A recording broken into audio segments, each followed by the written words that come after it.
Hello दोस्तों, आप सभी को आपके अपने यूट्यूब चैनल एजुकेशन मोड पर एक बार पुनः मैं सभी का हार्दिक स्वागत करता हूं। सभी को नमस्कार, सभी को गुड मॉर्निंग।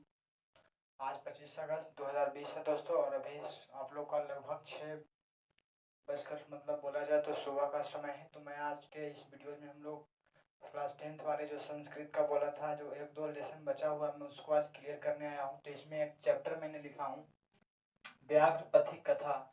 तो व्याघ्र पथिक कथा लिखा गया, तो आप लोग को भली भांति जानकारी होना चाहिए कि यहाँ पे जो पथिक कथा लिखा गया है, तो आप लोग देख सकते हैं कि कथा का अर्थ होता है दोस्तों कहानी। कथा का मतलब बोलते हैं क्या, कहानी।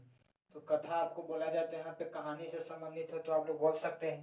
पहले तो आप लोग को प्रत्येक जो भी आपको बताया गया है कि प्रत्येक चैप्टर का प्रकृति समझ लीजिए कि आपको निबंध है कि श्लोक है कि एक नाटक है कि आपको कहानी है। तो आपसे पूछा जाए कि व्याघ्र पथिक कथा आपको क्या है, तो एक प्रकार की क्या है, कहानी है। जैसे आप लोगों को पढ़ाया गया था अलस कथा, तो वह भी एक प्रकार की क्या थी, कहानी थी। जैसे पढ़े थे कर्मवीर कथा, वह भी एक प्रकार का क्या था, कहानी था। जैसे आप लोग पढ़े थे पिछले वीडियो में आप लोग का नस्यदान वीरता, जो आपको नाटक था, और एक और पढ़ाया गया था हम लोग के द्वारा शास्त्रकारा, जो भी आपको क्या था, नाटक था। तो इस तरह से हम लोग चैप्टर की प्रकृति मतलब शीर्षक किस प्रकृति का है, कहानी का है, निबंध का है कि नाटक का है कि आप लोग को श्लोक का है कि क्या है, और उसके बारे में आपको पहली जानकारी होनी चाहिए। तो हमने यहाँ पे लिखा कि आपको व्याघ्र पथिक कथा आपको बोला जाए क्या, जो शीर्षक है दोस्तों, तो इस शीर्षक की प्रकृति क्या है, आपको शीर्षक बोला जाए, नाटक है कि क्या है कि, तो आपको बोलना पड़ेगा कि व्याघ्र पथिक कथा हमारा क्या है, कहानी है। इसके बाद हम लोग बात करें तो आपको जानकारी होगा दोस्तों कि यहाँ पे हमने लिखा गया है व्याघ्र। तो व्याघ्र जो आपने लिखा है, तो व्याघ्र का जो अर्थ अगर बोला जाए तो इसका मतलब आप लोग सुनते होंगे बाघ बोलता है। तो व्याघ्र का अर्थ होता है यहाँ पे बाघ, और पथिक जो लिखा गया यहाँ पे समझिएगा, यहाँ पे एक शब्द आया है पथिक। तो पथिक का मतलब अगर बोला जाए तो इसका मतलब होता है दोस्तों राहगीर। क्या होता है, राहगीर। क्या बोलेंगे, राहगीर होता है पथिक का अर्थ। तो पहले तो आप लोग शीर्षक का मतलब आपको समझ में आना चाहिए। हमने बोला कि व्याघ्र अगर लिखा गया है, हमारे शीर्षक का जो नाम है व्याघ्र पथिक कथा, इस शीर्षक का अर्थ आपको समझ में आना चाहिए। व्याघ्र मतलब हमने बताया बाघ, पथिक माने बताया राहगीर, कथा माने हमने बताया कहानी।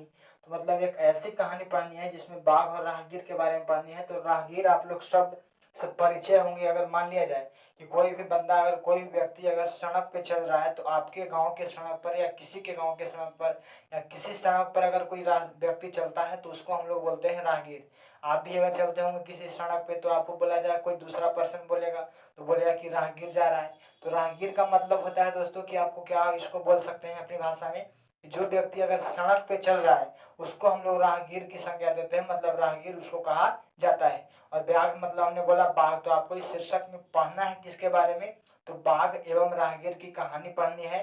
तो पहले आप लोगों को चैप्टर के बारे में बता दिया गया, शीर्षक के बारे में बता दिया गया। अब इसके अंदर क्या लिखा है शीर्षक में, उसके बारे में हम लोग कुछ पढ़ने का यहाँ पे प्रयास करते हैं, ताकि आप लोगों को इससे जो भी प्रश्न पूछा जाए आपसे बन जाए। तो आप लोगों को हमने व्याघ्र पथिक कथा शीर्षक के बारे में तो बता दिया गया, इसके बारे में इसका क्या अर्थ है और क्या अर्थ नहीं है। तो इसके बाद यदि बात करते हैं, तो इसका पहले आप लोग समझ लीजिए कि इसका लेखक से संबंधित आपको अगर कहानी है, जैसे पढ़े थे अलस कथा, तो अलस कथा के लेखक थे कौन, विद्यापति थे। और विद्यापति थे दोस्तों, तो आपको बताया गया था वह किस ग्रंथ से लिया गया था, तो पुरुष परीक्षा नामक ग्रंथ से लिया गया था अलस कथा, याद कीजिए। तो अलस कथा के बारे में हमने बताया था कि अलस कथा वह भी एक कहानी था जिसका लेखक था क्या, विद्यापति। और बोला गया कि किस ग्रंथ से लिया गया था, तो पुरुष परीक्षा नामक ग्रंथ से आपको अलस कथा लिया गया था। तो उसी प्रकार से आपको यहाँ पे कहता है कि यहाँ पे आपको जो लेखक अगर बोला जाए कि व्याघ्र पथिक कथा के लेखक, इस शीर्षक के लेखक कौन है, तो इस शीर्षक के लेखक हो जाएंगे आपको नारायण पंडित। क्या हो जाएंगे, नारायण पंडित। ये अभी हम लोग को बोर्ड एग्जाम में बहुत बार सवाल पूछा है कि व्याघ्र पथिक कथा शीर्षक के लेखक कौन है। तो व्याघ्र पथिक कथा शीर्षक के लेखक अगर पूछा जाए तो लेखक कौन है दोस्तों, तो नारायण पंडित है। अब पूछता है कि व्याघ्र पथिक कथा आपको किस ग्रंथ से लिया गया है। व्याघ्र पथिक कथा आपसे पूछा जाता है कि किस ग्रंथ से लिया गया है, तो इसके बारे में हम लोग को कहता है कि व्याघ्र पथिक कथा है जो दोस्तों हम लोग को बोलता है कि हितोपदेश। मैंने क्या लिखा, हितोपदेश, हितोपदेश नामक ग्रंथ से लिया गया है। तो आपको यहाँ से आपको 2-3 सवाल हमने अभी बताने का प्रयास किया। पहला सवाल तो कि व्याघ्र पथिक कथा शीर्षक की प्रकृति क्या है, तो यह क्या है प्रकार की कहानी है। इस शीर्षक के लेखक कौन है, तो इस शीर्षक के लेखक के बारे में बताया हमने, नारायण पंडित। उसके बाद आपको कहता है किस ग्रंथ से लिया गया है, तो आपको इसके पश्चात आपको बोला गया है इसका ग्रंथ का नाम है आपको क्या, तो आपको हितोपदेश। अब तत्पश्चात इसके बाद आप लोग देखिएगा तो हितोपदेश आप लोग इसके बारे में कहा जाता है कि एक ऐसा बोला जाए तो ग्रंथ है जिसमें आप लोग को बच्चों के लिए, जो छोटे छोटे बच्चे होते हैं, तो उसमें बच्चों के लिए जो आपको मनोरंजक जो कहानियां का संग्रह होता है, तो कहानियों का संग्रह का पुस्तक है आपको हितोपदेश। तो यहाँ पे आपको हितोपदेश समझ में आया। आपको लेखक किसका ध्यान रखना है, तो हमने बोला किस लेखक कौन होंगे, तो नारायण पंडित। किस ग्रंथ से लिया गया है, तो हितोपदेश। तो हितोपदेश के बारे में अगर जानकारी लेना है तो हमने इसके बारे में बताया कि बच्चों के लिए जो छोटे छोटे जैसे आप लोग पढ़ते होंगे बचपन में कछुआ एवं खरगोश की कहानी, तो उसमें आप लोग क्या देखते होंगे, कछुआ रेस जीत जाता है, खरगोश हार जाता है, तो उसमें भी क्या है बच्चों के लिए है। और बोला जाए तो यहाँ पे बाघ और पथिक की जो कहानी है इसमें भी आपको क्या है, तो हितोपदेश से लिया गया है। यही तो बच्चों के लिए छोटे छोटे मनोरंजक कहानियों का जो संग्रह है जिस ग्रंथ में, उसी को कहते हैं हितोपदेश। तो हितोपदेश नामक ग्रंथ से आपको क्या लिया गया है, व्याघ्रपथिक कथा। इसका लेखक कौन हो गया, तो नारायण पंडित। आगे यदि हम लोग बात करें इसके तत्पश्चात, तो यहाँ पे आपको बोलता है, इसमें आप लोग को दोस्तों पहले बात तो यह समझिए कि यह शीर्षक में आपको बाघ और जो पथिक मतलब राहगीर, तो बाघ के बारे में आप लोग जानते होंगे कि यह जानवर है और राहगीर बोला जाता है तो मनुष्य है।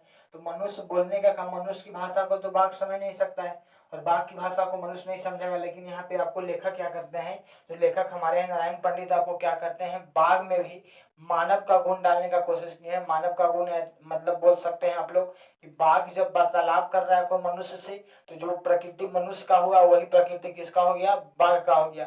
तो मानवीकरण करने का कोशिश किया गया है इस कहानी के माध्यम से। तो मानवीकरण मतलब जो अगर मान लिया जाए कि कल बोलेगा नहीं है, इसको कह रहा है कि बोल रहा है, तो क्या कर रहे हैं, इसमें मानव का गुण डाला जा रहा है। तो इसी प्रकार से आपको समझना है, इस शीर्षक में आपको मानवीकरण करने का प्रयास किया गया है।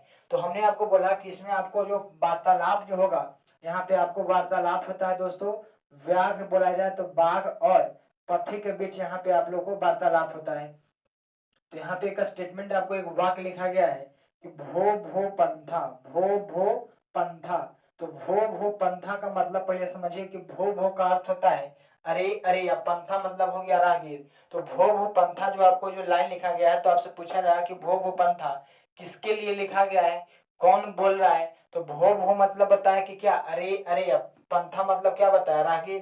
तो यहाँ पे भो का अर्थ हमने बताया कि अरे, यहाँ पुनः हो गया तो अरे बताया हमने, और पंथा बोले तो क्या दोस्तों, यहाँ पे राहगीर हमने लिखा। तो आपको भोभो पंथा मतलब अरे अरे राहगीर, आपको यह आपको कौन कहता है, तो बाघ के द्वारा कहा जाता है। किसको कहा जाता है, तो पथिक को कहा जाता है। अब कहता है यहाँ पे कि जो बाघ था इसके बारे में आपको बोलता है कि स्नानशीला, स्नानशीला। तो बाघ आपको कहता है कि स्नान किए हुए है, और कहता है कि आपको सर अस्तिरे, सर अस्तिरे, सर अस्तिरे ब्रूते, सर अस्तिरे क्या, ब्रूते। तो हम लोग वाक पर ध्यान दीजिएगा, अगर वाक आपको समझ में आ रहा है तो प्रश्न आपसे बन जाएगा। आपसे पूछेगा कि भो भो पंथा किसके द्वारा कहा गया था, तो बाघ के द्वारा कहा गया था। किससे कहा गया था, तो पथिक से कहा गया था। तो आपको ध्यान रखना है, अब किस शीर्षक का वाक्य है, तो आपको शीर्षक का नाम है व्याघ्रपथिक कथा। अब आगे आइए, तो हमने बोला कि यहाँ पे आप एक वाक्य और लिखा गया, स्नानशीला सरस्तिरे ब्रुत। तो बाघ के बारे में कहा जाता है, यहाँ पे लेखक जो आपके नारायण पंडित हैं यह कहते हैं आपके कि यहाँ पे स्नानशीला सरस्तिरा ब्रुत। तो स्नान करके कहा है कि एक बाघ है जो आपको सरोवर मतलब होता है तालाब, और तीरे तीरे मतलब बोला जाए तो किनारे, और ब्रुते मतलब होता है दोस्तों बैठा हुआ है। तो एक बाघ है, और यहाँ पे बाघ का विशेषता ये भी बोला गया है कि यह जो बाघ है दोस्तों यह वृद्ध व्याघ्र है, वृद्ध व्याघ्र। तो वृद्ध व्याघ्र आपको पूछा कि बाघ कैसा था, तो वृद्ध था। या तो इसके बारे में आप बोल सकते हैं कि आप लोग गलित नखदंत शब्द का भी प्रयोग किया गया है, गलित नखदंत, गलित नख दंत। तो आपसे पूछा जाए कि बाघ क्या करके बैठा हुआ था तालाब के किनारे, सरस्तिरे। तो सरोवर माने बोला तालाब, तीरे तीरे मतलब किनारे, या ब्रुते माने क्या, बैठा हुआ है। पूछा कि तालाब के किनारे कौन बैठा हुआ था, तो बाघ बैठा हुआ था। किस प्रकार बैठा हुआ था, तो स्नान करके बैठा हुआ था। बाघ क्या था, युवा था कि वृद्ध था, तो बाघ क्या लिखा है, वृद्ध था। और बाघ कैसा था, तो गलित नख दंत, गलित नख दंत। गलित नख दंत का मतलब उसका वृद्ध अवस्था में क्या होता है कि लोगों का अपना शरीर वगैरह का जो उसके अंग होते हैं क्या होते हैं, कमजोर हो जाते हैं। तो इसीलिए यहाँ पे लेखक जो आपके नारायण पंडित हैं वो क्या कहते हैं कि जो बाघ है उसका नख वगैरह क्या है, गला हुआ है, मतलब उसका नख उतना कार्य नहीं करता है, अब शिकार वगैरह करता है। तो पहले तो अब इस लाइन के बारे में आपको समझ में आना चाहिए। हमने बताया, बोला कि भोगो पंथा किस शीर्षक का भाग है, तो भोगो पंथा आपको व्याघ्रपथिक कथा से लिया गया है। भोगो पंथा किसके द्वारा कहा गया, तो बाघ के द्वारा कहा गया। किससे कहा गया, तो पथिक से कहा गया।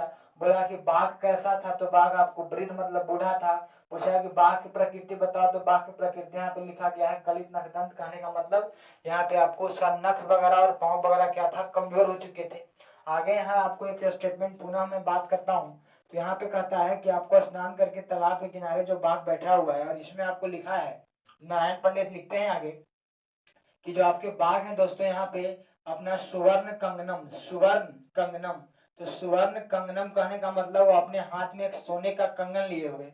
आपसे पूछा कि सोने का कंगन पथिक लिए हुए था कि बाघ लिए हुए था, तो आपको सोने का कंगन आपको यहाँ कौन लिए हुए, बाघ लिए हुए। कहाँ पे भी लिए हुए है, तो तालाब के किनारे आपको लेकर के आपको क्या है, तो बैठा हुआ है यहाँ पे कौन। तो अगर बोला जाए तो यहाँ पे आपको ध्यान रखना है, तालाब के किनारे आपको बाघ जो लेकर के आपको इसमें बैठा हुआ क्या, स्वर्ण कंगनम मतलब सोने का कंगन। आगे हम लोग यहाँ पे बात करें तो आपको स्वर्ण कंगनम के माध्यम से आपको यहाँ पे बाघ सही पति को लालच दिखाने का कोशिश किया जाता है इसके द्वारा। तो लालच कहने का मतलब लालच के प्रपंच में इसको डालने का कोशिश किया जाता है बहुत सारे राहगीरों के द्वारा। तो बोल रहे हैं कि उसी रास्ते से, जिस रास्ते के मतलब किनारे पे आपको जो बाघ बैठा हुआ था, तो उसी किनारे से आपको एक पथिक गुजरता है, और उसी पथिक को बोलता है बाघ कि अरे अरे पथिक सुनो। तो यहाँ पथिक जा रहा था अपना शहर की ओर रोजगार की तलाश में। तो पथिक को अचानक आवाज जो सुनाई देता है कि आखिर इस सुनसान जंगल में हमें पुकारता कौन है, तो उसको पता लगता है कि कोई बाघ है इसको क्या कर रहा है, पुकार रहा है। तो अब पथिक क्या करता है कि अपना रुक जाता है, और दूर से ही पथिक और बाघ में वार्तालाप होता है। तो यहाँ पे पथिक जो है आपको बोलता है यहाँ पे कि बोलिए, तो यहाँ आपको बोलता है बाघ कि मैं आपको स्वर्ण कंगन मतलब सोने का कंगन देना चाहता हूँ। लेकिन यहाँ पे लेखक नारायण पंडित आपको पथिक के माध्यम से बोलते हैं कि सोने का कंगन दिया जो जा रहा है, किसके द्वारा दिया जा रहा है दोस्तों, तो बाघ के द्वारा दिया जा रहा है। किसको दिया जा रहा है, तो पथिक को दिया जा रहा है। आगे आप लोग पहले अब समझिए यहाँ के बाद। तो यहाँ पे बाघ जब देगा इसको स्वर्ण कंगन मतलब सोने का कंगन देगा, बाघ इसको देगा स्वर्ण कंगनम। जब बाघ इसको सोने का कंगन देगा तो आप सोच सकते हैं बाघ आपके बारे में लेखक कहते हैं कि बाघ जो एक प्रकार का हिंसक प्राणी है, और हिंसक प्राणी इसके पास जो जाएगा उसको क्या कर देगा, तो बोल सकता है उसको मार सकता है, मार करके खा सकता है। तो आप लोग ऐसे भी जानते हैं बाघ वगैरह जो भी अगर मांसाहारी है, ऐसा थोड़ी है कि वृद्ध रहे चाहे युवा रहे चाहे बच्चा रहे, तो ऐसा थोड़ी है कि अपना फल खाना शुरू करेगा, जब भी खाएगा तो अपना मांस वगैरह ही खाता है। तो यहाँ पे आपको ध्यान रखना है, यहाँ पे लेखक कहते हैं जो नारायण पंडित हैं, बाघ बोल रहा है स्वर्ण कंगन देने के लिए, किसको, पति को देने के लिए। लेकिन यहाँ पे लेखक आपको पति के दिमाग में ऐसी बात बोलते हैं कि अगर स्वर्ण कंगन अगर देव कि लेने के लिए अगर पथिक जाता भी है किसके पास, बाघ के पास, तो यहाँ पे हम लोग को समझना है कि ऐसा सोना का कंगन लेने जा रहा है कि मतलब कहा जाए उसके पास अगर चल जाता है, अगर मार दिया उसको, तो क्या होगा, सोने के कंगन के चक्कर में उसकी जान चली जाएगी और उसको सोने का कंगन भी नहीं मिलेगा। मतलब ऐसा राजा किस प्रकार बनेगा कि वो राजा मतलब क्षणिक राजा बनने से कोई फायदा नहीं है। इसको ऐसे आप लोग समझ सकते हैं। इसमें आपको लेखक लिखे हैं, श्लोक के माध्यम से बोले हैं कि अगर मान लिया जाए कोई अमृत है दोस्तों, तो अमृत पीने से बोलता है कि लोग अमर हो जाते हैं, लेकिन उस अमृत में अगर विष मिला हुआ है, अमृत में क्या विष मिला हुआ है, तो वो वैसे अमृत पीने से कोई किसी को फायदा नहीं है। तो इस प्रकार अमृत आपको पीने से किसी प्रकार का कोई फायदा नहीं है। तो वही बोलते हैं कि अगर बाघ के पास अगर आप जा करके अगर सोने का कंगन ले भी लेते हैं, तो आपको क्या कर सकते हैं, यहाँ से उसको अगर ले भी लेते हैं तो क्या होगा, क्षणिक सुख मिलेगा, आप तुरंत भर में मार देगा, तो वैसा लेने से कोई फायदा नहीं है। तो यहाँ पे कहा है कि पथिक लेने से उसको इनकार करता है स्वर्ण कंगन, किसके द्वारा, बाघ के द्वारा। अब यहाँ पे बाघ अपना बोला जाता है तो अपना बाघ युवा अवस्था की कहानी बताना शुरू करता है कि मैं जब युवा अवस्था में था, कौन अवस्था में, युवा अवस्था में था, कौन था, बाघ। तो कहता है कि हमने बहुत सारे पाप के, बहुत सारे जीवों की हत्या किया, इसी कारण से मेरे पाप के चलते, मेरे जीवों की हत्या के कारण मेरा यहाँ पे लिखा है कि दाराश्च, सेंटेंस पर ध्यान देना, दाराश्च पुत्र मृता, दाराश्च पुत्र मृता। बाघ कहा जा रहा है कि जब युवा अवस्था में था तो इतना इन्होंने जीवों की हत्या किया। जीवों की हत्या बाघों के द्वारा किया जाता है। इसका दारा मतलब पत्नी, दारा मतलब क्या दोस्तों, पत्नी, या पुत्र मतलब क्या, बेटा, मृता मतलब क्या, मर गया।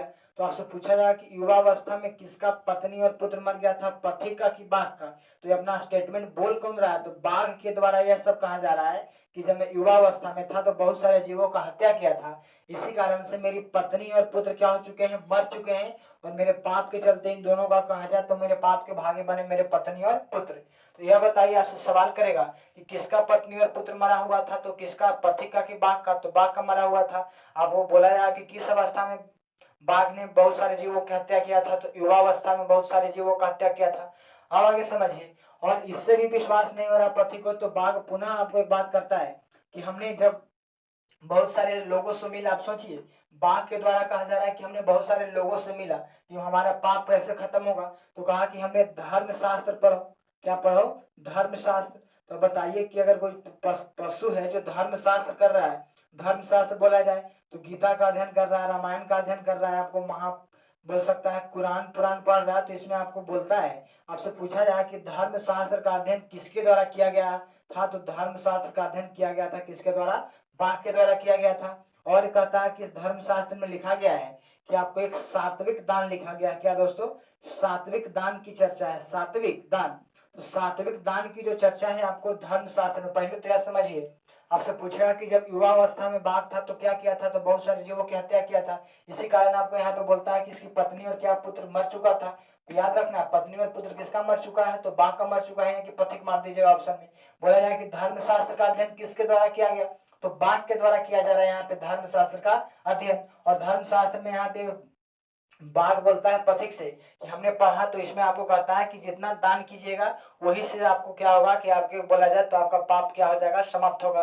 तो दान देने की बात कही गई है, और उसमें भी दान में भी आपको सात्विक दान की बात कही गई है। आपको सब्जेक्टिव 2 नंबर में आपको क्वेश्चन बहुत बार पूछा है दोस्तों कि सात्विक दान का क्या अभिप्राय है। तो इसका मतलब होता है कि वैसा दान जो समय और स्थिति, समय और क्या स्थिति, तो व्यक्ति का समय और व्यक्ति की स्थिति देख करके दिया जाता है। तो वैसा दान जो व्यक्ति की समय और स्थिति को देख करके दिया जाता है उसी को बोला जाता है सात्विक दान।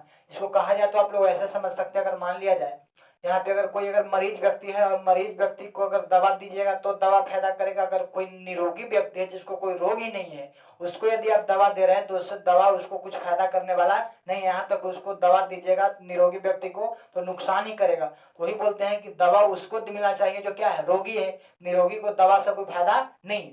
आगे यहाँ पे बोलते हैं अगर मान लो कि दान दो उसको जिसके पास धन की कमी है, तो दान देना चाहिए किसको, जिसके पास धन की कमी है, वैसे लोगों को दान मिलना चाहिए, ना कि वैसे लोगों को हम लोग दान दें जिसके पास पूरा था संपत्ति है और उसको दान दे, तो वैसे दान की कोई अस्तित्व नहीं है, वैसे दान की कोई बोला जाए तो कोई फायदा देने से नहीं है। तो आपको ध्यान रखना है कि सात्विक दान मतलब व्यक्ति की समय और व्यक्ति की स्थिति देख करके दिया जाता है, उसी को कहा जाता है सात्विक दान का यहाँ पे चर्चा किया गया है। हम लोग बोला जाए कि अगर रोगी को क्या मिलना चाहिए, तो रोगी को दवा मिलना चाहिए, क्या निरोगी को दवा मिलना चाहिए, तो बोले कि निरोगी को दवा नहीं मिलना चाहिए, क्योंकि निरोगी को दवा से कोई फायदा मिलने वाला नहीं है, क्योंकि निरोगी है तो उसे दवा दीजिएगा तो और बेकार हो जाएगा। अब बोला कि धन किसको चाहिए, तो धन दोस्तों चाहिए किसको, गरीब व्यक्ति को चाहिए। क्या धन हम लोग दे सकते हैं अमीर व्यक्ति को, तो कहता है कि अमीर व्यक्ति को आप लोग धन दीजिएगा तो इससे धन का वह महत्व समझेगा नहीं। जिस प्रकार से भोजन का महत्व एक भूखा व्यक्ति समझ सकता है, कोई पेट भरा हुआ इंसान आपको उसके पास जो भी अगर प्रकार भी रख दीजिएगा तो वह मतलब बोला जाए तो भोजन का अर्थ समझने वाला उसको नहीं है। अब क्या होता है कि इतनी बातें सुनकर पति के मन में ऐसी लालसा आती है, लगता है कि बाघ बेचारा बहुत सारा मतलब बोला जाए कि कष्ट से ग्रसित है, और बाघ बोलता है कि मैं वृद्धावस्था में आ चुका हूँ, और बोला जाए कि हमारा नख वगैरह भी गला हुआ है, मैं बूढ़ा हूँ, मैं आपको कैसे मारूंगा, मैं तो आप दान देने के मूड में हूँ, मैं दान देना चाहता हूँ, प्रत्येक दिन मैं किसी न किसी को दान देते रहता हूँ। तो अब यह सुनते हुए आपको क्या होता है कि पथिक किसके प्रपंच में फंस जाता है और कहता है कि यहाँ कुत्र तब कंगनम, यहाँ शब्द ध्यान दीजिएगा, कुत्र तब कंगनम, कुत्र तब कंगनम, तो तुम्हारा कंगन कहाँ है, यह शब्द पथिक के द्वारा बोला जाता है। किसके द्वारा? पथिक के द्वारा। तब पति कहता है कि कुत्र तब कंगनम मतलब तुम्हारा कंगन कहाँ है। आपसे पूछा कि कुत्र तब कंगनम किसके द्वारा कहा गया था, तो पति के द्वारा कहा गया था। किससे कहा गया था, तो बाघ से कहा गया था। मतलब अब पति कंगन लेने के लिए तैयार है, तो बाघ कहता है कि मैं अगर दान में आपको दे रहा हूँ तो दान आपको देने के दरमियान क्या होता है कि अपना स्नान ध्यान करके देना चाहिए, जो व्यक्ति जो दान ले रहा है उसको भी स्नान कर लेना चाहिए। तो यहाँ पे बाघ क्या कहता है कि वहां पे बगल में ही आपको बोला गया था कि सरोवर था, सरोवर बोला जाए दोस्तों तो वहां पे तालाब था। तो उस तालाब में क्या होता है कि उस तालाब में पथिक स्नान करने के लिए जाता है, और वह तालाब के बारे में विशेषता है कि वहां को बोला जाए तो एकदम दलदली तालाब था। क्या था? दलदली। दलदली कहा का मतलब उसको बोल सकते हैं पंके, कुछ महापंके यहाँ लिखा है, महापंके। तो महापंक मन होता है कीचड़ा, महा माने तनी माने कीचड़ नहीं, पूरा कीचड़े है ये। अगर कीचड़ में अगर मान लिया जाए कि अगर पाँव रखिएगा तो आपको ऐसा धंस जाएगा कि फिर निकलने का मौका नहीं मिलेगा। तो वहां पे जैसे ही सरोवर में क्या होता है पथिक जो है जो अपना स्नान करने के लिए जाता है तो क्या होता है कि वहां पर सरोवर में क्या था, वहां पंखे, महापंखे मतलब बहुत सारा क्या था, कीचड़ था। तो बहुत सारा जब कीचड़ था दोस्तों, तो यहाँ पे क्या होता है कि उस कीचड़ में, महापंखे में पथिक एकदम बुरी तरह से क्या होता है, फंस जाता है। और जब फंस जाता है तो यहाँ पे बाघ क्या करता है कि पथिक पर हंसना शुरू करता है और कहता है कि अरे मूर्ख प्राणी, तो तुमको इतना भी मालूम नहीं है कि अगर बाघ हो या शेर हो, अगर बोल दिया जाए तो अगर वृद्ध अवस्था में मतलब या युवा अवस्था में या किसी भी अवस्था में हो, तो वह भी जब भी करेगा तो हिंसक प्राणी हिंसा करता है, हिंसा को कभी छोड़ता नहीं है। तो यह कहते हुए क्या करता है कि बाघ पथी को ऊपर अटैक करता है और जिसको मार देता है, मार करके खा जाता है। तो पथिक यहाँ पे लोभ के चक्कर में पड़ जाता है। इसीलिए आप लोग पढ़े थे कि काम क्रोध लोभ, काम क्रोध लोभ मतलब कहा जाए कि काम क्रोध लोभ जो है दोस्तों, नरक के 3 द्वार होते हैं, नरक के 3 द्वार होते हैं। इसीलिए व्यक्ति को न तो लोभ करना चाहिए, न क्रोध करना चाहिए और न ही काम करना चाहिए। तो आपको ध्यान रखना है कि लोभ के चक्कर में उस पथिक की क्या हो जाती है, हत्या हो जाती है। किसके द्वारा, बाघ के द्वारा। और यहाँ पे आपको यहाँ पे कहता है कि आपको बोला जाए तो जैसे जो हाथी का स्नान होता है, तो जिस तरह से हाथी जो स्नान करता है अपने सूंड से, तो उसका आधा पानी तो लेता है, लेकिन उसके शरीर पर ज्यादा दूर मतलब बोला जाए तो ज्यादा दूर तक उसका शरीर भींगता उंगता नहीं है सूंड के द्वारा। उसी प्रकार से कहता है कि आपको अगर ज्ञान है तो कार्य के बिना, आपको अगर मान लीजिए कि आपके पास ज्ञान है, किसी प्रकार का कार्य नहीं कर रहे हैं, तो वह भी आपको ज्ञान बाहर जैसा प्रतीत हो जाओ। इसीलिए आपको ध्यान रखना है दोस्तों, आप पथिक के चक्कर में पड़ गया, मतलब पथिक किसके चक्कर में पड़ गया, तो बाघ के चक्कर में। तो इस प्रकार से हम लोग को जो प्रश्न इससे बनते हैं, आपको ध्यान रखना है, इससे आपको प्रश्न बन जाएंगे। अब इससे जो सवाल क्या क्या पूछे जाएंगे, आपको पूछा जाएगा कि व्यासपति कथा नाटक है कि कहानी है कि निबंध है, तो क्या होगा, कहानी है। इसका लेखक कौन है, तो इसका लेखक है नारायण पंडित। किस ग्रंथ से लिया गया है, तो हितोपदेश से लिया गया है। इसमें आपको बोला जाएगा किसके किसके बीच संवाद हो रहा है, तो बाघ और पथिक के बीच संवाद हो रहा है। इसमें आपको बोला जाएगा कि बाघ कैसा था, युवा था कि वृद्ध था, तो बाघ कैसा था, वृद्ध था। और बोल सकते हैं गलित नरदंड भी था। और बोला जाए तो यहाँ पे ध्यान रखना है कि बाघ कहाँ पर बैठा हुआ था, तो सरोवर माने तालाब के किनारे बैठा हुआ था। उसके हाथ में क्या था, तो स्वर्ण कंगन था, मतलब सोने का कंगन था। और आपको इसी प्रकार से आपको बोला जाएगा कि किसका पत्नी और पुत्र मरा हुआ था, तो पत्नी और पुत्र किसका मरा हुआ था, तो बाघ का मरा हुआ था। धर्मशास्त्र का अध्ययन किसके द्वारा किया गया था, तो बाघ के द्वारा किया गया था। आपसे बोला जाएगा किसने कहा था कि तुम्हारा कंगन कहाँ है, तो पथिक ने कहा था। किससे कहा था, तो बाघ से कहा था। और आपको इसी तरह से आपको सात्विक दान क्या है, तो आपको इस तरह से 24 चैप्टर से प्रश्न बनते हैं। इस वीडियो को आप लोग पूरा देखिएगा तो आपसे प्रश्न लगभग बनेंगे दोस्तों, किसी प्रकार का कोई दिक्कत नहीं होगी। तो इस प्रकार से हम लोग का बोला जाए तो हम लोग का जो पाठ्य पुस्तक वाला सेक्शन है लगभग समाप्त हो चुका है। तो हम लोग नेक्स्ट वीडियो से ग्रामर वाला सेक्शन पर हम लोग चर्चा करेंगे। और केमिस्ट्री वगैरह हो या हिंदी वगैरह हो, उस पर भी हम लोग वीडियो बनाने का, फिजिक्स पर ही कोशिश करेंगे अगले से दोस्तों। तब तक के लिए मैं सभी को धन्यवाद देता हूँ, सभी को नमस्कार। आप लोग वीडियो को पूरा देखिए। Thank you.